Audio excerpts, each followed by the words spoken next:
ಪ್ರಮುಖವಾಗಿ ಅಧಿಕಾರಿಗಳು ಪಾರ್ಟಿಯಲ್ಲಿ ಭಾಗಿಯಾಗಿದ್ದವರನ್ನ ಕರೆತಂದು ಅವರನ್ನ ಪಾರ್ಟಿಯಲ್ಲಿ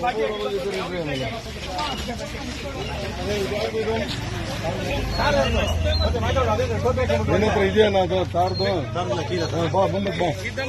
ಖ್ಯಾತ ಉದ್ಯಮಿಗಳ ಮತ್ತು ಸುಮಾರು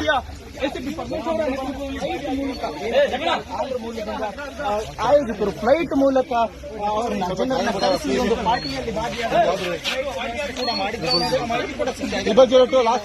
ಮಾಡ್ತಾ ಇರುವುದು ಒಂದು ರೈಡ್ ನಂತರ ಅವ್ರನ್ನ ಕರ್ತರುವಂತದ್ದು ರಾತ್ರಿ ತಡರಾತ್ರಿಯಲ್ಲಿ ಒಂದು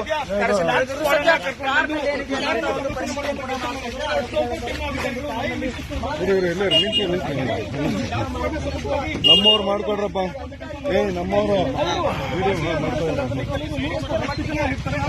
ಕೆಲವೊಂದಷ್ಟು ಮಂದಿ ಎಸ್ಕೇಪ್ ಆಗಿರುವಂತದ್ದು ಅವರ ಬಗ್ಗೆ ಮಾಹಿತಿ ಕಲಾಕುವಂತ ಕೆಲಸ ಕೂಡ ಅಧಿಕಾರಿಗಳು ಮಾಡ್ತೀವಿ. ನೋಡ್ತಾ ಇರಬಹುದು ಈಗ ವಿಜುವಲ್ಸ್ ನಲ್ಲಿ ಅಧಿಕಾರಿಗಳು ಪರಿಶೀಲನೆ ಮಾಡ್ತಾ ಕಾರಣದಲ್ಲಿ ಅವರು ಕಳೆದ ಕೆಲವು ವರ್ಷಗಳಿಂದಲೂ ಕೂಡ ಬೆಂಗಳೂರಿನಲ್ಲಿ ಈ ಒಂದು ರಿಯೋ ಪಾರ್ಟಿ ನಡೀತಾ ಇದೆ. ಏನು ಹೈದರಾಬಾದ್ ಮೂಲದಿಂದ ಆಂಧ್ರದಿಂದ ಜನರು ಬಂದಿರ್ತಾರೆ ಅವರ ಕೂಡ ಈ ಒಂದು MDMA ಮಾತ್ರೆಗಳಿದ್ದಾವೆ, ಕೊಕೇನ್ ಇದೆಯಾ, ಡ್ರಗ್ಸ್